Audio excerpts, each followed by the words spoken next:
Okay, this is the chassis of my MG15, what is it, 15. It's only 15 watts, DFX, little transistor Marshall practice amp. It's not a modeling amp. I hate modeling amps, I'm sorry. Anyway, I've had several modeling amps. And what do you want? You want an amp that sounds like an amplifier, sounds like a tube amp, sounds and reacts like a tube amp. And you can get all that nice stuff at a talking level. It's great for practicing. There's the chassis. Came out of the chassis. The back came out. I took the back out obviously because I got to get to the speaker.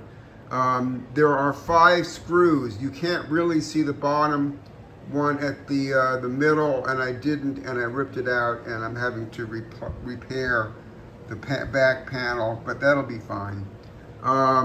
So came right out. There's the switch. I'm going to disconnect these 4 connectors. They slide right off.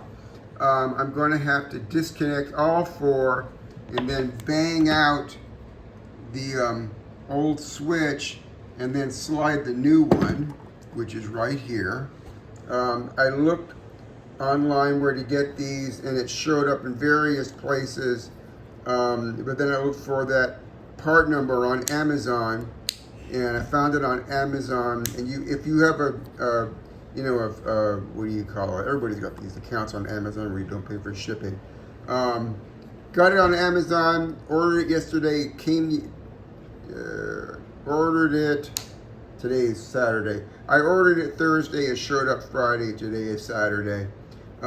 So it's not really tricky. There's no soldering. It's just 4 connectors. So I am going to disconnect all 4 of these.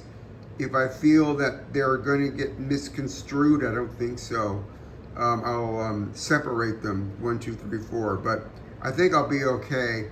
And then I'll knock the thing out with this little hammer, and then put the new one in and reconnect it, and then we'll just put the amp back together again, and we'll be playing again soon. Okay, so the new switch is in, and I've just got to connect these cables. It's pretty simple. I don't have to guess too hard where they go.